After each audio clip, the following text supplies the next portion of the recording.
Nada, espero que el Señor nos diga cosas esta mañana.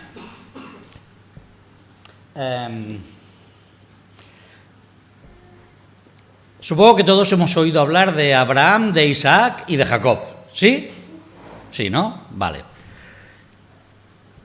Si yo os preguntase, bueno, no os lo voy a preguntar, pero como si lanzase la pregunta. Si yo os preguntase cuál de ellos es el más apasionante, posiblemente algunos diríais Abraham. Abraham fue un hombre de fe, un hombre que tuvo una vida realmente interesante, Salió de donde vivía sin saber a dónde iba muy bien, estuvo dispuesto a seguir, a obedecer a aquel Dios que le prometía cosas que tardaban en llegar o que no llegaban. Estuvo dispuesto a llevar a su hijo a un monte, dispuesto a sacrificarlo, dispuesto a matar a su hijo porque Dios se lo había pedido. En fin, fue un hombre marcado por la fe, ¿no? De hecho, le conocemos como el padre de la fe, ¿no?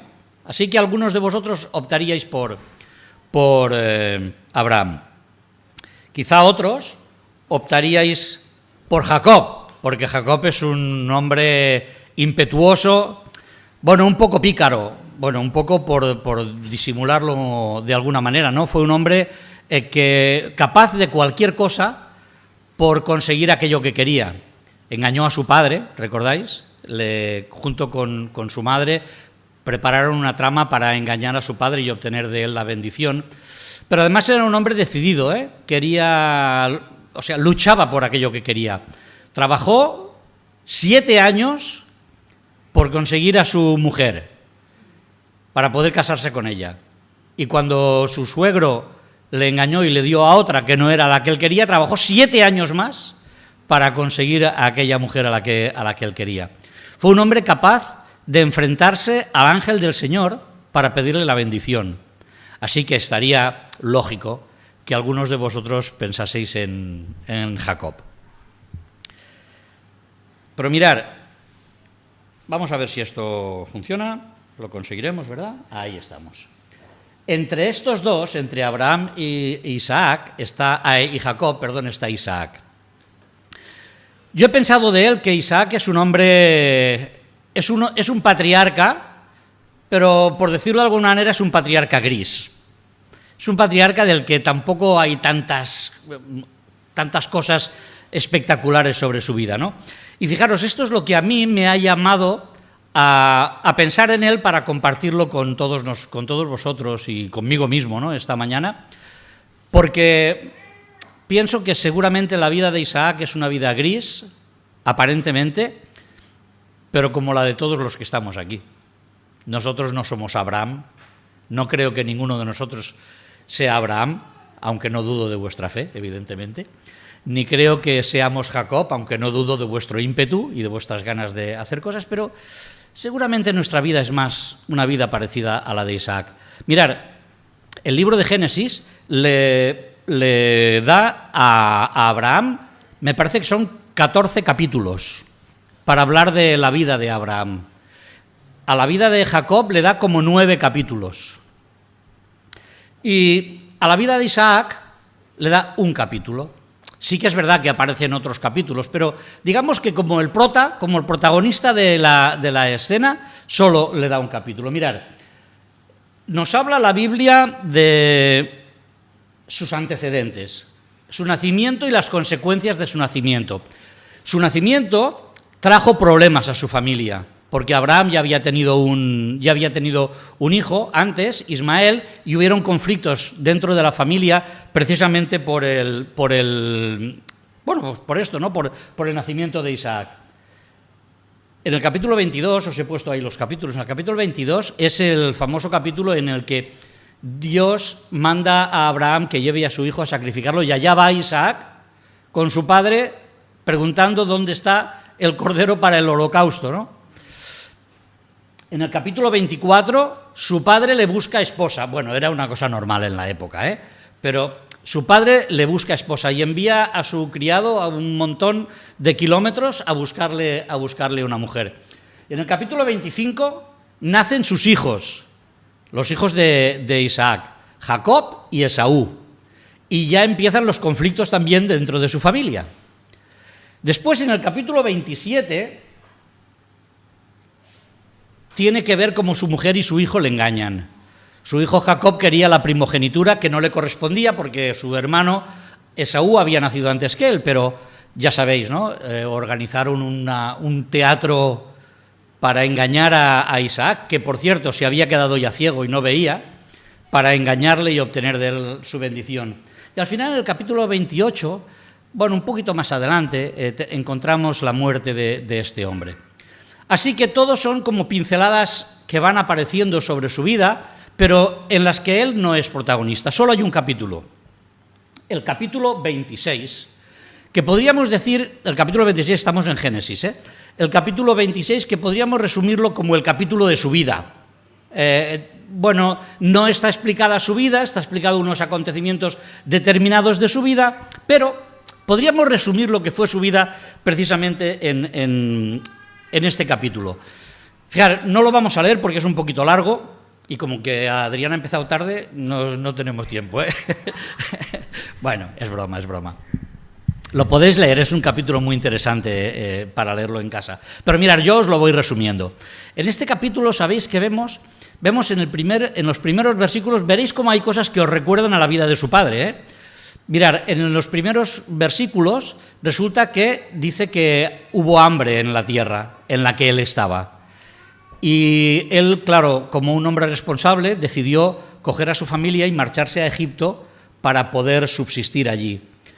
Y Dios le dijo, no te muevas de aquí, no vayas a Egipto, quédate y vive como forastero en la tierra en la que yo te he puesto. Y ya veremos a ver lo que pasa. Un poquito más adelante, en ese mismo capítulo, vemos cómo este hombre va buscando los lugares claro, era un ganadero, y va buscando los lugares donde estaban los pozos que su padre había abierto, su padre Abraham había abierto para poder buscar agua y subsistir. Y cada vez que abría uno de estos pozos venían los pastores de la zona y se los tapaban, y tenía conflicto con ellos. Y se iba de un lugar a otro buscando los lugares donde poder buscar agua. Un poco más adelante, en el capítulo, se nos dice que finalmente él desaparece del lugar. Bueno, Dios le hace prosperar. El capítulo lo explica, le hace prosperar de manera que sus vecinos, aquel lugar donde él vivía, le tienen envidia y lo echan de donde está. Le dicen, anda, vete porque tú eres más poderoso que todos los demás. A todo eso, ¿sabéis lo que había pasado? Que tenía miedo, a ver si os suena esto, tenía miedo de que los habitantes de la zona lo matasen porque su mujer era hermosa. ¿Y sabéis qué hizo? Siguió el ejemplo de su padre y dijo que su mujer era su hermana. Hasta que hubo también problemas allí, también tuvo que encontrarse que le recriminaron todo esto. Finalmente, su hijo Esaú se enfada con él y busca esposa en aquel lugar donde él no quería que la buscase. Dice, el texto lo podéis buscar en vuestras Biblias, veréis unos capítulos más adelante, dice que como que Esaú se había enfadado con su hermano por el tema de la primogenitura, y como sabía que a su padre no le gustaba que buscase esposa en un lugar determinado y en un territorio determinado, pues allí se fue él a buscarla. Y dice el texto, concretamente, mira, dejadme leerlo, es un versículo solo, en el capítulo 26 de Génesis, dice que, en el versículo 34, dice, cuando Esaú era de 40 años, tomó por mujer a Judith, hija de Beeri Eteo, y a Basemat, hija de Elón Eteo. Fijaros, y fueron amargura de espíritu para Isaac y para Rebeca. Así que problemas con sus vecinos, problemas con su subsistencia, problemas con sus hijos. El uno le engaña y el otro se casa con mujeres que a él no le caen bien. O sea, ¿veis? Una vida gris, ¿no? Una vida, pues como la de muchas de las personas que conocemos, incluso de nuestra propia vida. Y dentro de este capítulo 26, en el que hemos dicho que prácticamente es como un resumen de la vida de este hombre, hay un versículo que es el que yo quiero compartir con vosotros esta mañana. El versículo es el versículo 25. Y el versículo 25, que os he puesto ahí, dice: y edificó allí un altar. Os pongo en situación. Había marchado de un lugar a otro, ya os lo he dicho, buscando un lugar donde ponerse porque los pastores de alrededor le tapaban los pozos, y dice que por fin llegó a un lugar, llegó a Berseba, un lugar donde había vivido ya su padre, y dice el texto que cuando llegó allí, edificó allí un altar e invocó el nombre de Jehová, y plantó allí su tienda, y abrieron allí los siervos de Isaac un pozo. Y este es el versículo sobre el que yo quiero que reflexionemos esta mañana un poco. Porque si el capítulo 26 es como la historia de Isaac, este versículo a mí me da la sensación que condensa la clave del equilibrio de la vida de una persona gris, de la que podemos aprender, de la que todos nosotros, personas grises, os lo digo con perdón, no que nadie se moleste, pero cómo personas grises podemos equilibrar nuestra vida para que nuestra vida sea una vida de bendición. Bien, pues lo primero que vamos a dividir el texto, porque según lo que hemos leído hizo tres cosas. Edificó un altar, plantó su tienda y abrió un pozo. Y estas tres cosas son las que a mí me gustaría que nos ayudasen a reflexionar un poco. Mirad, lo primero que hizo, como hemos visto en el versículo, es edificar un altar. Sí que es verdad que esto era algo que él había aprendido. Él había aprendido de su padre que allí donde iba era bueno levantar un altar porque necesitaba de una manera primordial, de una manera prioritaria, necesitaba cuidar su vida espiritual. Y el altar finalmente lo que hacía era eso, era demostrar que él quería cuidar su vida espiritual. ¿Por qué? Pues porque el altar, mirad, el altar era un lugar de reencuentro o de encuentro con Dios. Era aquel lugar en el que él podía reflexionar y en el que él podía contemplar a Dios. Creo que esta es una lección tremenda para nosotros, Cuando llegaba a un lugar, Isaac, este hombre gris, cuando llegaba a un lugar, levantaba un altar para contemplar a Dios y para reflexionar en Dios. Y esto, en realidad, marcó su vida en estas situaciones y en cualquiera otra de las situaciones, como iremos viendo a lo largo de nuestra reflexión en esta mañana. En ese lugar que él levantó, fijaros que el dibujito, no lo he hecho a propósito, pero el dibujito que hay ahí del altar, que no tengo ni idea si era así o no era así, es simplemente un montón de piedras. Fijaros que muchos años después, cuando Dios dio la ley a Moisés, le dijo que cuando levantasen el altar no lo labrasen, cogiesen las piedras del lugar donde estaban y hiciesen el altar con eso. No hacía falta hacer adornos, no hacía falta hacer una cosa especial, porque aquel lugar se tenía que convertir simplemente en un lugar de encuentro con Dios. Y no hay nada que nosotros podamos hacer para que nuestro encuentro con Dios sea un encuentro que argumente a favor nuestro. Antes nos preguntábamos por qué nos ha amado Dios tanto, ¿no? Pues esta es una realidad muy similar, es una reflexión muy similar. No hay nada que nosotros podamos hacer que nos justifique delante de Dios. Por eso no hace falta adornar nuestra presencia. Fijaros que el salmista, años más tarde, escribía y decía: examíname, oh Dios, y conoce mi corazón. Porque sabía perfectamente que, aunque se disfrazase de santo, Dios conocía la profundidad del corazón. Dios conoce la profundidad del corazón. Por lo tanto, el altar que Isaac levantó, el altar que cada uno de nosotros debe levantar, allí donde esté, es el lugar de encuentro, de reencuentro, de reflexión y de contemplación de Dios. Cuando orábamos en grupitos para dar gracias al Señor, para alabarle, yo pensaba en esto precisamente. Pensaba en qué poco podemos saber de Dios. Sabemos lo que Él ha querido que sepamos de Él, lo que Él nos ha querido enseñar. Conocemos de su santidad, de su misericordia, porque lo hemos experimentado. Pero, ¿sabéis? Esto solo es posible hacerlo si somos capaces de contemplarle, de pararnos en nuestro camino y de buscar el momento de contemplar a Dios, de verle, de pensar cómo es Él. Era el lugar en el que Él confesaba. El altar era el lugar al que Él se acercaba para confesar. Él sabrá lo que tenía que confesar. Cada uno de nosotros sabremos lo que tenemos que confesar. Bueno, alguna cosa sabemos de Él, ¿no? Dijo que su mujer era su hermana para salvar su vida. Y posiblemente se encontraba allí, delante de aquel altar pidiendo a Dios perdón por no haber confiado suficiente en Él, por haber tenido una actitud en la vida marcada más por su propia preocupación por él mismo que por lo que realmente Dios estaba haciendo con él, que le estaba dando de todo.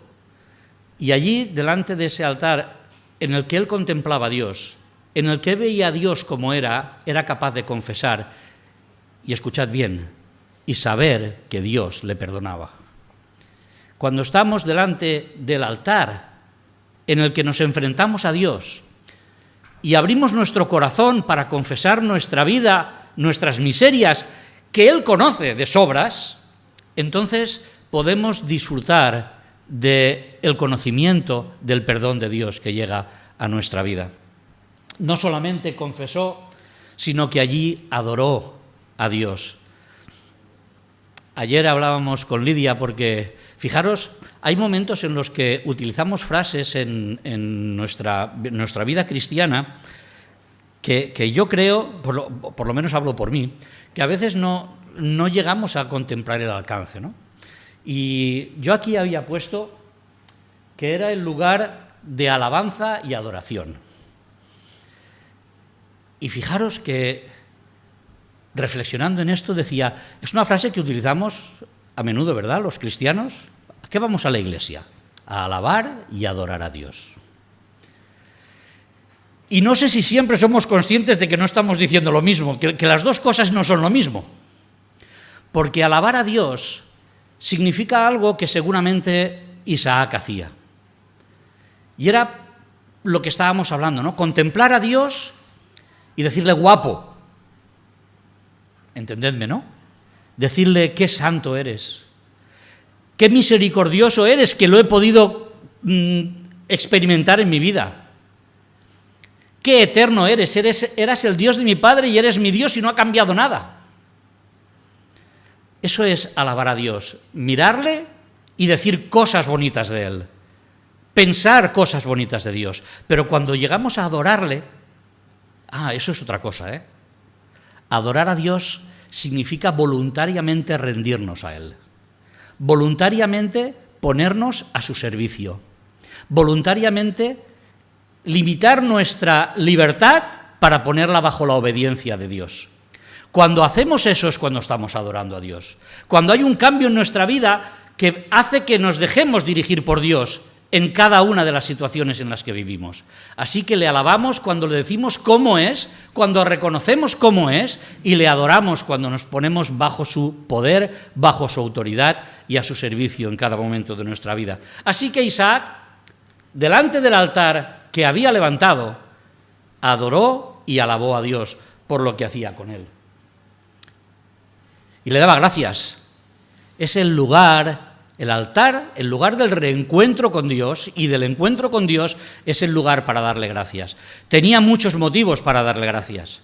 Gracias por el perdón del que ya hemos hablado, gracias por haberle perdonado, gracias por haberle guiado, gracias por llevarle de un lugar a otro, pero evitar que fuese a Egipto para encontrar sustento y darle sustento allí donde estaba, y hacerle un hombre rico, hacerle un hombre poderoso, protegerle incluso cuando su actitud no era la más adecuada, cuando no se comportaba como lo tenía que hacer. Pero ahí estaba Dios, cuidándole, ayudándole, guiándole, prosperándole. el lugar de adoración, el lugar de reflexión, el lugar de confesión y el lugar de acción de gracias, para ser el lugar también de ofrenda. No sé, ahí hay fuego en ese altar, no sé lo que había, pero seguramente Isaac ponía delante de Dios en ofrenda aquellas cosas con las que Dios le había bendecido, aquellas cosas con las que Dios le había hecho rico, aquellas cosas que él sacrificaba para evitar que Dios cargase sobre él su propia culpa. Mirad, digo esto porque Isaac sabía muy bien lo que era ser sustituido en un altar.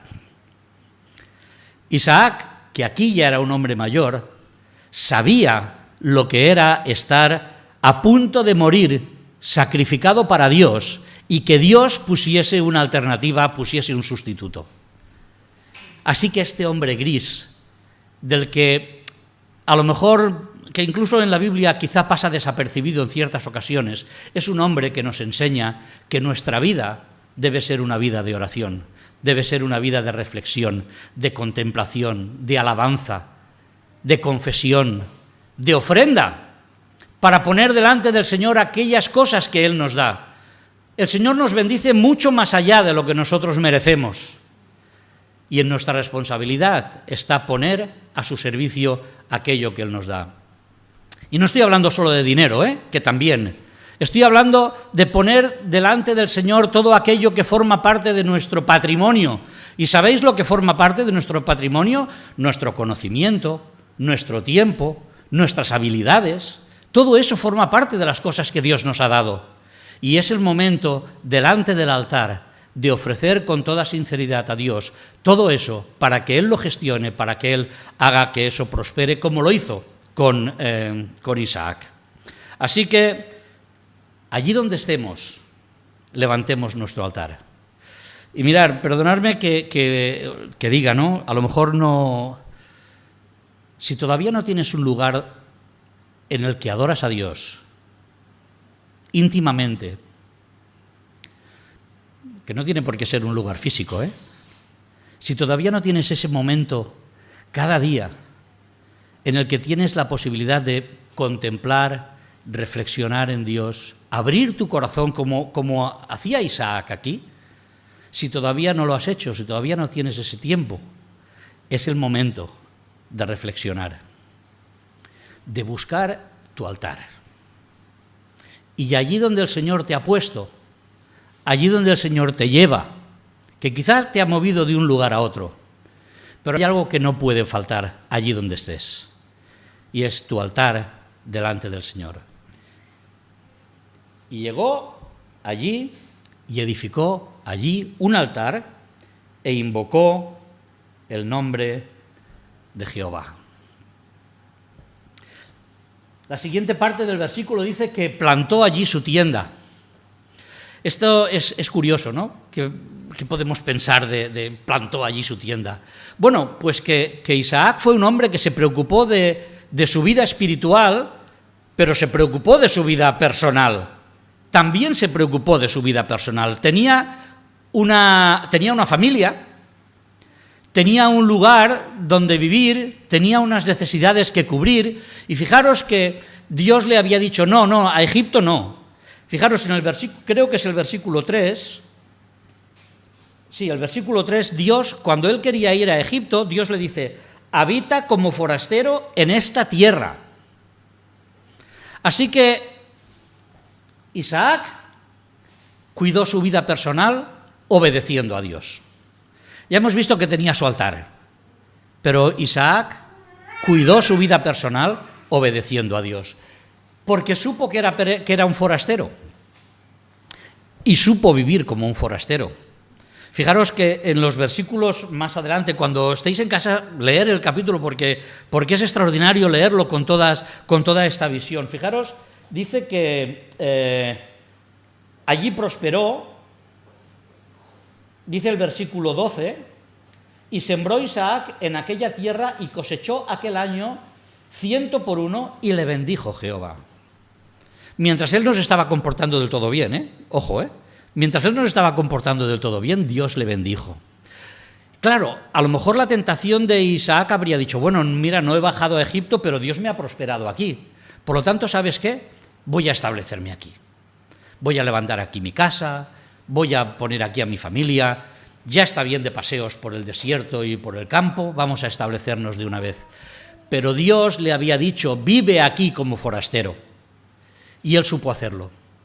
Supo no arraigarse al lugar donde estaba, sino que estuvo dispuesto a moverse allí a donde Dios le llevaba. Y, bueno, algunos de vosotros sabéis lo que es moverse y trasladarse del lugar, incluso de un lugar a otro muy lejano. Pero, ¿sabéis? Estemos donde estemos, seguimos siendo forasteros y peregrinos, porque nuestro lugar está en el reino de los cielos. Así que Isaac supo vivir su vida sabiendo que lo que él obtenía aquí no era lo que él esperaba. Dios le había prometido, te daré esta tierra, se lo había prometido a su padre, pero la tierra seguía sin ser de él. Su padre había muerto con un trocito de tierra pequeño donde enterrar a su esposa. Isaac vivía sabiendo que Dios le había dicho que debía de ser también forastero. Fijaros si cuidó su vida, que fue capaz de vivir su vida también de una manera pacífica. Fue un hombre pacífico.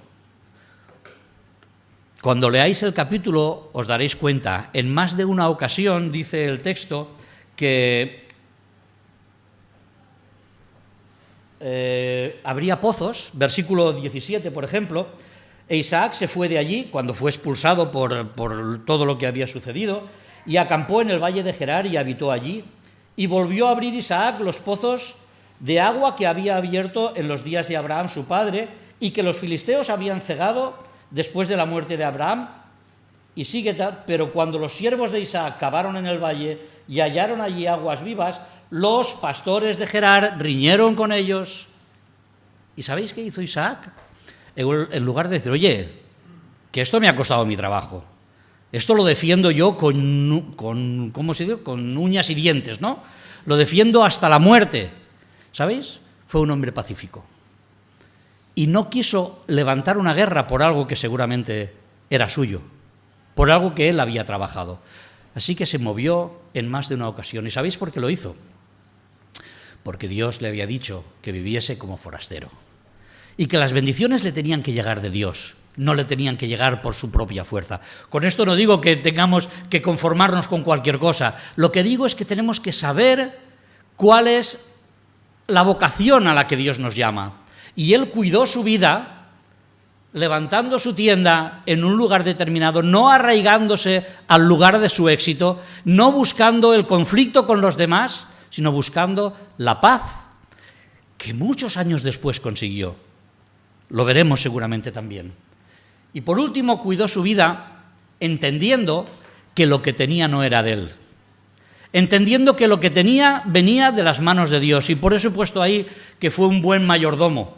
Fue un buen mayordomo porque ya sabéis lo que es el mayordomo, ¿no? El mayordomo es aquel que cuida lo mejor posible los bienes de otro. Bueno, si es bueno, lo mejor posible, si no, los cuida como quiere. Pero si es un buen mayordomo, cuida lo mejor que puede los bienes de otra persona. Y eso es lo que Isaac hizo. Eso es lo que Isaac hizo durante toda su vida. Plantó su tienda y la tienda estaba construida con materiales perecederos, seguramente de las pieles de los animales que le servían de alimento. Y esas pieles se tenían que cuidar, porque bajo la lluvia, bajo el sol, bajo las inclemencias del tiempo, se podían romper. Y era necesario cuidar aquello que tenía. Y era necesario cambiarlo cuando se rompía. Y los bienes que él tenía, supo trabajarlos, cuidarlos, para que sirviesen para bendición para su familia y sirviesen para bendición también para los que estaban a su alrededor. Así que Isaac no solo construyó un altar en el que tenía una relación especial con Dios, con el Dios de su padre, y con su propio Dios, años más tarde, cuando Dios se presenta a Moisés, recordáis lo que le dice, ¿no? No le dice yo soy el Dios de Abraham y el Dios de Jacob, le dice yo soy el Dios de Abraham, de Isaac y de Jacob. porque Isaac, en su vida gris, fue un hombre capaz de comportarse tal y como Dios quería de él. Y abrieron los siervos de Isaac allí un pozo. Muy interesante, ¿eh? Porque, claro, cuando vamos leyendo el capítulo nos vamos dando cuenta de todo este conflicto, ¿no? Del conflicto de los pozos abiertos, de los pozos cerrados, de los pozos que se convierten en lucha, en problemas, en dificultades, pero por fin han llegado aquí. Allí ha plantado su tienda, allí ha abierto un pozo.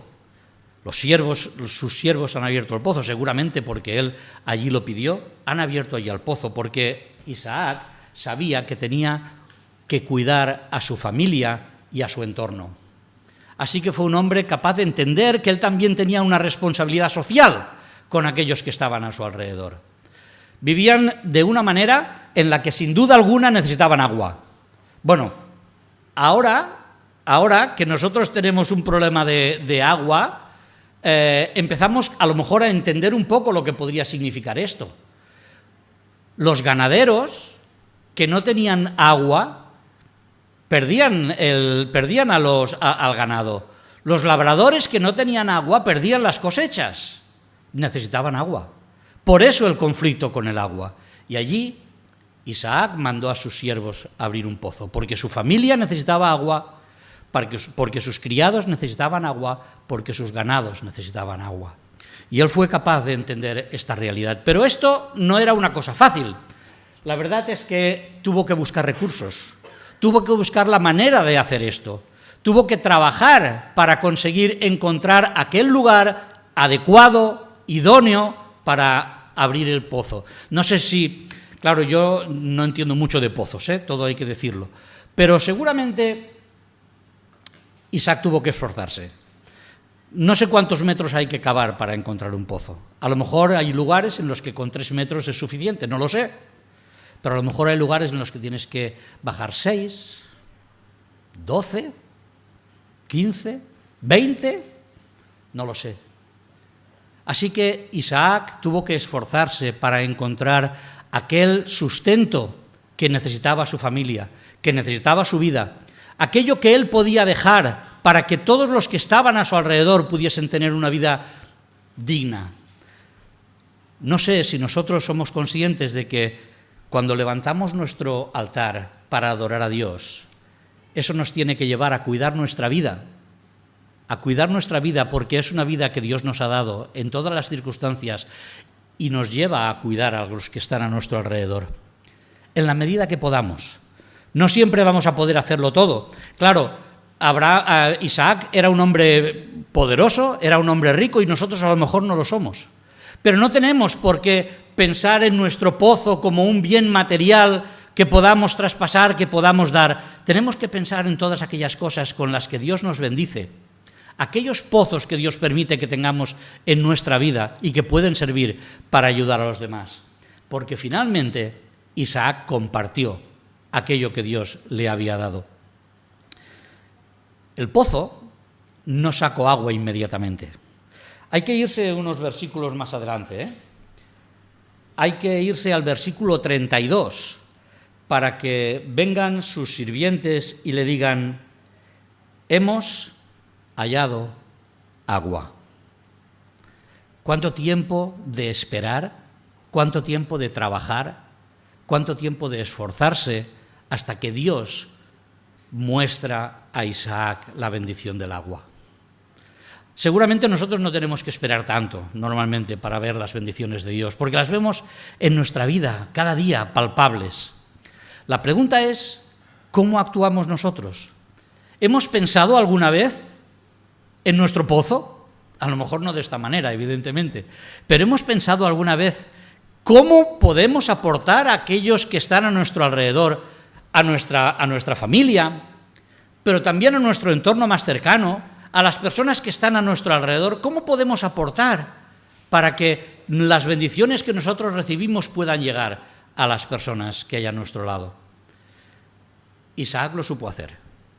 Isaac supo el momento en el que tenía que levantar su pozo, a pesar de sus problemas de vida, a pesar de sentirse engañado por su mujer y por su hijo, a pesar de haber sido llevado a un monte para ser sacrificado por su padre, a pesar de todas las cosas, a pesar de las riñas con los pastores vecinos, a pesar de todo eso, él supo que tenía que dejar a aquellos que estaban a su lado las bendiciones que le llegaban del propio Dios. Él sabía que su afán no debía de estar en las cosas materiales. ¿Recordáis? Después, muchísimos años después, el Señor Jesús cogió a sus discípulos, los reunió y les dijo: no os afanéis por lo que habéis de comer o por lo que habéis de beber, porque vuestro Padre sabe que tenéis necesidad de todas estas cosas. Isaac cuidó su tienda, cuidó su propia vida, cuidó la vida de su entorno y cuidó la vida de mucha más gente que pudo abastecerse del agua de aquel pozo. Y decía que no sé cuántos metros tuvo que profundizar Isaac para llegar hasta el agua. Pero sí sé una cosa, sin saber mucho de pozos, pero hay una cosa que sé, que el pozo no lo puedes llenar ni tú ni yo. El pozo se abastece de los ríos subterráneos que van por la tierra, o se abastece de las lluvias que llegan del cielo. Es decir, se abastece de la misericordia, de la bondad y de la bendición de Dios. Y a lo mejor nosotros, como seres humanos grises, pensamos que nuestro pozo está medio vacío, porque a lo mejor no tenemos ni altar, a lo mejor no nos hemos planteado nuestra vida, el cuidado de nuestra vida, y necesitamos pensar en cómo Dios puede hacer que nuestro pozo se abastezca. Tenemos que orar a Dios para que las lluvias de las bendiciones de Dios llenen nuestro pozo, para que los ríos subterráneos no se sequen y nuestro pozo pueda estar floreciente para compartir con las personas que nos rodean aquellas bendiciones que llegan de Dios. Y cuando nuestro pozo está casi vacío, no desanimarnos. Porque yo cuando pasan estas cosas siempre intento que mi mente se vaya al Evangelio. Al momento en que Jesús está delante de más de 5.000 personas con hambre y el pozo de los discípulos está vacío. ¿De dónde sacaremos pan? ¿Recordáis la escena, verdad? ¿De dónde sacaremos pan? El pozo está vacío. Y el Señor le dice: ¿qué tenéis? Nada, aquí unos pececillos, unos panes. Pues traerlo. Que eso poco que hay en vuestro pozo, en las manos de Dios, se puede multiplicar, de manera que llegue a abastecer a las personas que hay a vuestro alrededor. Sucedió, como decíamos antes, ¿no?, que al cabo del tiempo sus criados dijeron: Isaac, hemos encontrado agua. Y sabéis, la historia, ¿sabéis qué dice? Que aquellos que le habían expulsado del lugar donde estaba porque le veían muy poderoso, ahora se acercaron a él y le dijeron: vamos a hacer paz, vamos a firmar un tratado de paz. Fijaros que Isaac no había pretendido nunca luchar con ellos, pero se acercan a él conociendo su poder, conociendo su fuerza, conociendo sus riquezas, y le dicen: vamos a firmar un pacto, una alianza. Y Isaac, que podía haber dicho: oye, me expulsasteis de la tierra, mira, seamos amigos, pero vosotros allí y yo aquí. ¿Sabéis qué hizo? Compartió las bendiciones de Dios. Hizo una cena, les dio una comida para sellar el pacto de paz. Así que fijaros si esa vida gris puede traernos lecciones para nosotros, para que aprendamos, para que asimilemos, para que empecemos a entender que nuestra vida tiene muchas áreas, pero que todas esas áreas pueden estar controladas por la bondad de Dios y por la misericordia de Dios. Nuestra vida debería ser un altar continuo. Y repito lo que os decía antes: si no tenemos nuestro lugar o nuestro tiempo de altar particular con Dios, busquémoslo.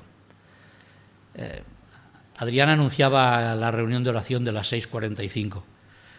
No sé si ha de ser las 6:45, pero tenéis una posibilidad de altar. Todos tenemos nuestra posibilidad de altar.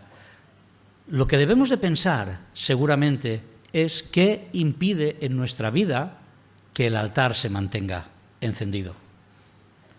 A lo mejor tenemos momentos en los que levantamos nuestro altar, pero hay días que no nos acordamos de ir a él.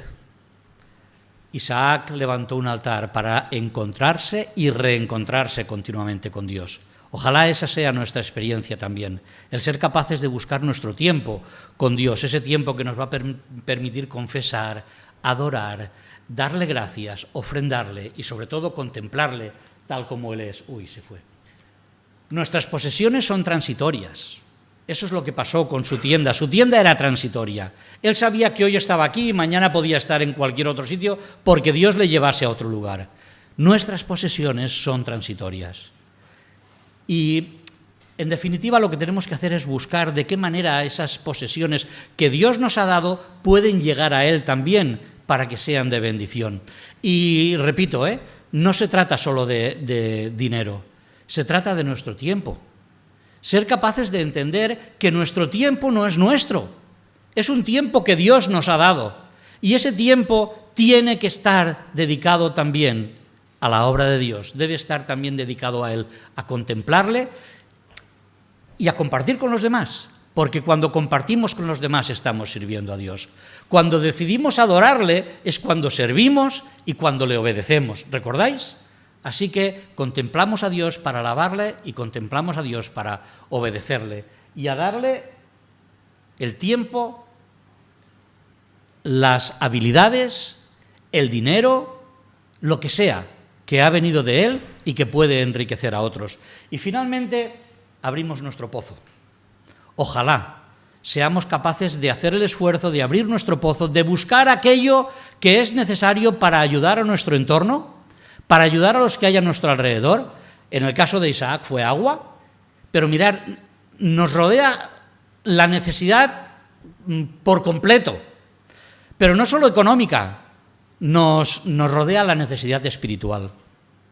Y si nosotros tenemos un pozo bien abastecido de las bendiciones de Dios, seguramente podremos llegar a suplir esas necesidades espirituales que hayan a nuestro alrededor. Mirad, nuestros ojos a veces pueden estar cegados, a lo mejor los problemas de la vida nos hacen, pensar demasiado en que tenemos una vida gris. Y no somos capaces de ver que de una manera continuada Dios es capaz de bendecir nuestro altar, nuestra tienda y nuestro pozo. Y que de esta manera cada uno de nosotros podemos vivir una vida más parecida a lo que Dios quiere que sea la vida de cada uno de nosotros, y de esta manera recibir bendición, compartir bendición con nuestra familia y transmitir bendición a los que hay a nuestro alrededor. El salmista decía: mi copa está rebosando. Y cuando la copa rebosa, moja lo que hay alrededor. Así que ojalá nuestra copa rebose de manera que todo lo que hay a nuestro alrededor se sienta bendecido también como nosotros hemos sido bendecidos por el Señor. Que Él nos guarde y nos ayude. Amén.